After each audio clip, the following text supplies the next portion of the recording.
Hello there, welcome to The Window. My name is Amy and today I'm going to be talking about whether YouTube is an open or closed media platform. Now I know I usually post about books and I haven't posted a video about books in a couple of weeks. I've just been swamped with uni work and I'm still trying to figure it out, so please forgive me for not having posted a video for a while, but this is for an assignment for my Convergent media class and I'm pretty excited to get into it. So let's talk about whether YouTube is an open or closed media platform. So first, especially for people who don't study media, I'm going to define open and closed media platforms or sources. An open source is one which enables you to customize your experience. The most extreme example, and the one that my lecturer used, of an open source was Android phones. You can customize pretty much every aspect of an Android phone. You can access the code and play around with it, create new things, and sell things that you create with that phone for other people to use. That is sort of the most extreme example of an open source one, where you can completely customize every aspect of your experience of that technology or platform. A closed source, on the other hand, is completely controlled by the creator. You don't have much leeway. You may be able to download apps or change your profile picture or something with an open source media platform, but there's not much you can do. It's very strict. The example for this that my lecturer used is the iPhone. It's very, very, very controlled. Even the apps on the App Store are regulated, and if Apple doesn't want them on their phones, they just delete them. They don't get approved, and so you don't have access to those apps. But I realize that open and closed sources are sort of on a spectrum.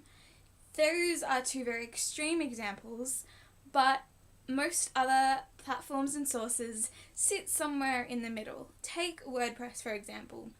WordPress, generally at the unpaid level, is very customizable.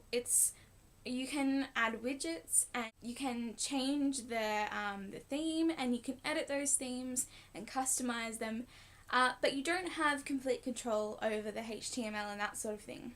But if you pay for it, then you can customize absolutely everything. You can create whatever you want using their platform if you pay for it.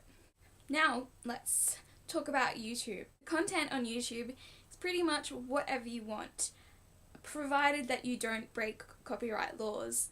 Most videos on YouTube are uploaded using the standard YouTube license, which is Creative Commons, meaning anybody can use your work. And that is an element of an open source. However, there's not much else you can do to customize. You can upload videos of different qualities, certainly, but you can't change where the videos appear on the page. You can't customize the comments section other than allowing or disallowing comments. You're always going to have the recommended videos come up on the side. Even your YouTube channel page, there's not much you can do to customize it.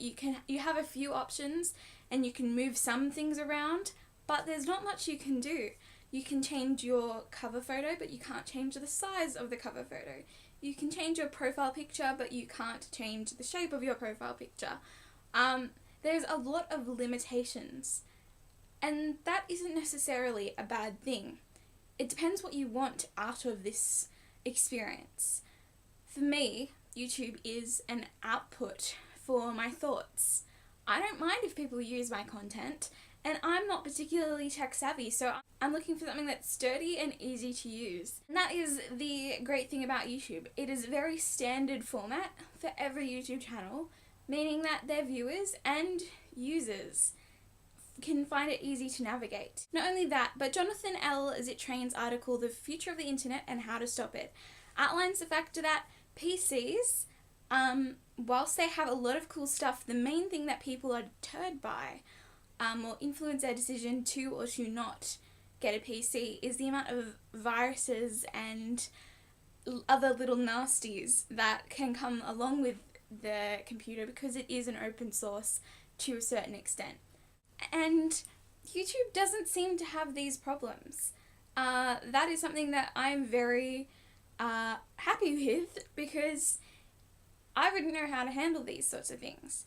So I think whilst YouTube should be considered as a relatively closed source, much like Facebook, you can customize the content but only to a certain extent. You can't customize your viewing experience of that content, if that makes sense.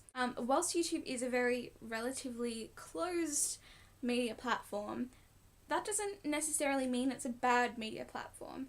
YouTube has its advantages in that it is standard and easy to navigate, easy to use, but it has its limitations in that the customization is limited, and therefore your ability to create a unique experience is also somewhat limited.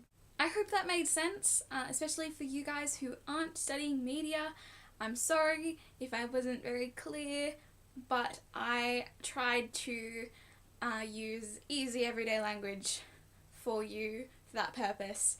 I hope you enjoyed. Let me know whether you think YouTube is an open or closed source, or what you think about the benefits and limitations of open and closed sources, and of YouTube for that matter, in the comments below, please. I hope you have an excellent week, and I'm not sure when my next video is going to go up, but I hope to see you soon. Bye.